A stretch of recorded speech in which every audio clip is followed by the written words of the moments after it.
Hey everybody, welcome back. It's Mike. It's Electric Head TV. In this episode, we're going to slow things down a little bit and just talk about some things that I've got in the past month or so that aren't necessarily either subscription related or brand spanking new release related. Some things I found at the sales and random shops here and there in my neighborhood. Let's get into it. All right, everybody, let's get into it. Like I said, this time we're going to slow it down and do a little bit of a haul and just go over some of the things I got.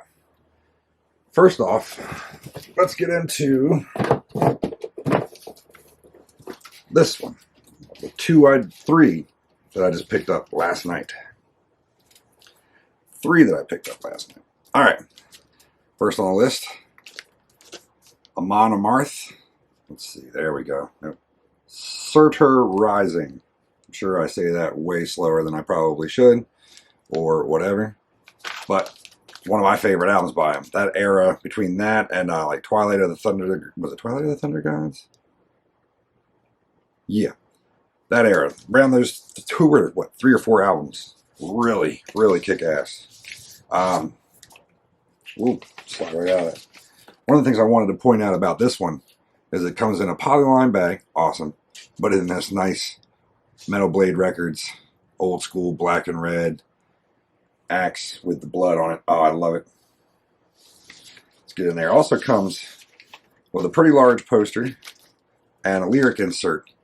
Mine also, and let me know if this has ever happened to you, mine also came with this little piece right here.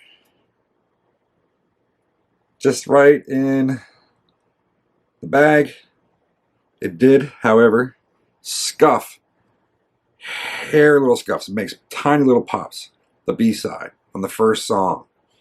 But it looks like just some flashing that came off in the factory or something and somehow got thrown in with the bag. I don't know.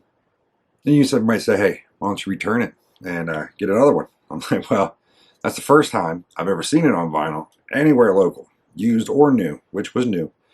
And quite honestly, I'd rather have the record. It's a good one. Like I said, slight pops, so no big deal. But let me know in the comments below if that's ever happened to you, because when I dropped it, I was like, what the hell? But yeah, no.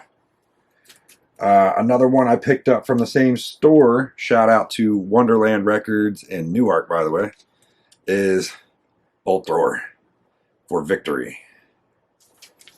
One of the things I like about this one is it comes with a lyric insert that doubles as a sleeve, and then I just put one of my own little polyline bag sleeves in there. But good artwork on there too. I love Bolt Thrower. I was talking to them, and they said they were doing an order soon of a bunch of metal, and there's a bunch of Bolt Thrower on there. So hopefully they can get it in, and I can get in on that because I want some of those. Another thing I picked up from there was Men at Work's Cargo. This is their second album. It's the one after Business as Usual, which is like their bigger hit one. This one is still pretty good. A lot of good ones on here, like Overkill. Love that song. But if you ever get a chance, check out Men at Work. And then another one we got at a different store up north too was the Charlie Brown on Peppermint. Now, if y'all ever watched the Cannabis Corpse video I did, and you saw the Butcher to Birth album, you saw something that looks similar to this. This is what they're calling Peppermint. Now, okay, candy cane would be probably more like white, just straight white, and what I call blood splatter. But it looks almost the same, nay, darker and bloodier than the Butcher to Birth, like Blood in the Water or whatever that was, Shark Attack or whatever that was called in that. But or red ink in translucent or whatever they ended up calling it. But yeah, no, that doesn't look like Peppermint. Looks like somebody stabbed Peppermint Patty, maybe. But no.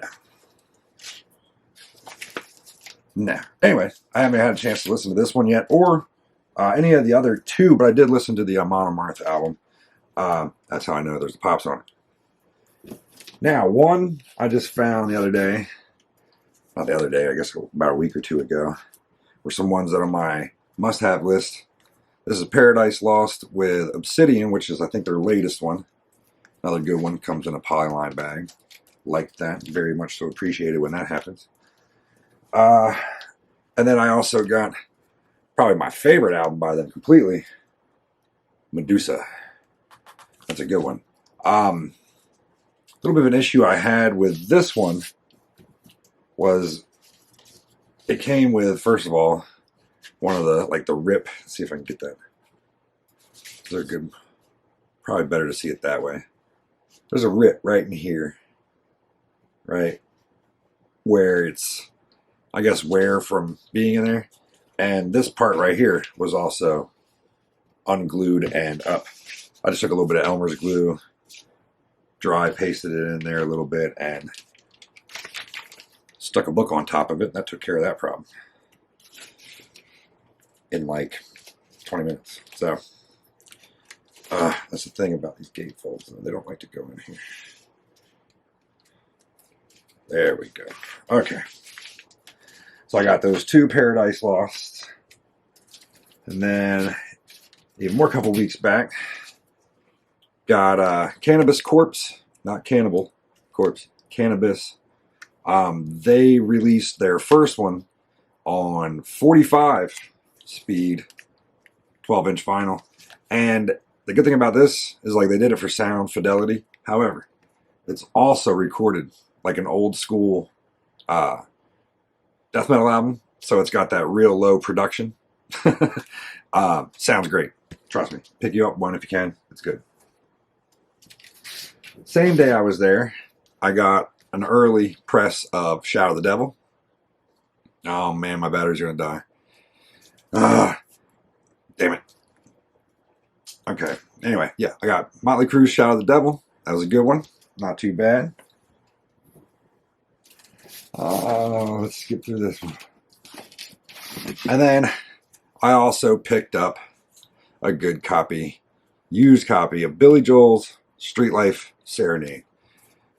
Love Billy Joel.